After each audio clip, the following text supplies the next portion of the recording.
কোনো বন্ধু বান্ধব হোক অথবা মনে করো ধারের নিজের অথবা বাড়ির পাশের কোনো ভাই ব্রাদার, তাদের থেকে মনে করো আইডি নিবাই না। ক্লিয়ার? এখন আমার কথাটা হচ্ছে যে আর কি, যে তোমরা মনে করো আমি একটা আইডি লইছি, ঠিক আছে, এই পাশের ভাই ব্রাদার যে মনে হয় আইডি নিব না, ঠিক আছে, ভাই হিসাবে তো নিলাম, বড় ভাই আমার বড় ভাই হয়, ঠিক আছে।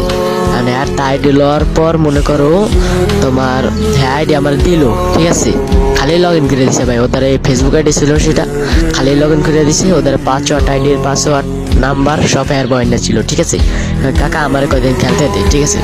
ও কাকা তাই তুমি খেলো, কয়দিন খেলো, আমি তোমার লগ খেল মানে হ্যাঁ দিছে, ঠিক আছে। আর হ্যাঁ মনে করো মানে হ্যাঁ নিজের দ্বারা আইডি রাখা আইডি পাসওয়ার্ড পাল্টাইয়া মনে করো আমি যে লগ ইন দিই খালি পাসওয়ার্ড চাই, পাসওয়ার্ড দিলে ভুল করে, ঠিক আছে। আর মনে করো হ্যাঁ দ্বারা ছিল পাসওয়ার্ড আইডি, মনে করো হ্যাঁ আইডি দেওয়ার পর মনে করো তোমার যে বললো যে হ্যাঁ মানে হ্যাঁ আইডি লয়ে গেছে, আইডি নেওয়ার পর কয় ভাই যে তোর আইডি হ্যাক হয়ে গেছে, ঠিক আছে। এখানে কিন্তু মিথ্যা কথা বলছে, তোর আইডি হ্যাক হয়ে গেছে। আমি সেটা মনে করো বিশ্বাস করি, মনে মনে তার বিশ্বাস করি না, ঠিক আছে। আমি হ্যাঁ সামনে ভাই প্রকাশ করি হ্যাঁ আইডি মনে হয় হ্যাক হয়ে গেছে পরে, ঠিক আছে। আমি করার পরে মনে করো হ্যাঁ মনে করো হ্যাঁ আইডি দেন খেলে হ্যাঁ কি যা আমি মনে করো আইডি আনছি, আমি টেকা দিয়া 2500 টাকা দিয়ে আমি আইডি আনছি, ফিরেই আনছি একার দিয়া। ওদের আমি জানি আইডি কিন্তু হ্যাঁ ধরে, ঠিক আছে। আর ভাই দেখো এই জায়গা কি পরিমাণ চালটা খাড়াইছে ভাই, তার জন্য বলি তোমরা মনে করো কেউ আইডি নিবা না, আইডি নিলে বুঝে শুনে নিও। আর এটাই বলতে চাই, আমার একটা কষ্টের আইডি মনে করো নিয়ে তার ভালো হইতে পারবে না, ঠিক আছে ভাই। তুমি যদি একটা অন্যের একটা হক মাইরা খাও, তুমি তার এই হক মাইরা খায় ভালো হইতে পারবে না, ঠিক আছে।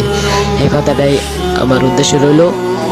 আর তোমাদের সাথে তোমাদেরকে একটা কথাই বলতে চাই, তোমরা সবাই আমাকে একটু বেশি বেশি করে সাপোর্ট করবা। আমি একজন নতুন ইউটিউবার, ঠিক আছে। আমি একটু সাপোর্ট করলে তোমাদের দোয়া এবং ভালোবাসায় আমি অনেক দূর এগিয়ে যেতে পারি, জানো। এটাই আমার মনে করো ইচ্ছা। তোমাদের আরেকটা কথা হয়েছে যে তোমরা কেউ বাড়ির পাশ থেকে অথবা বন্ধু বান্ধব থেকে আইডি নিবা না, ঠিক আছে। ভালো থাকো, আল্লাহ হাফিজ। আমার এই কথাটা এইখানে শেষ করলাম। মানে সব কথাই তো শুনলাম, বুঝছো। এখন মনে করো এর দ্বারা কইছে যে ভাই আমার আইডিটা লগ ইন করে দেন, কয় না ভাই কে তোর আইডি আমি লগ ইন করে দেবো, আমি আনছি না টাকা দিয়ে। ও হ্যাঁ কিন্তু টাকা দিয়ে আনেই নেই ভাই, ঠিক আছে। আর মোবাইল রাখে কয় হ্যাক হয়ে গেছে।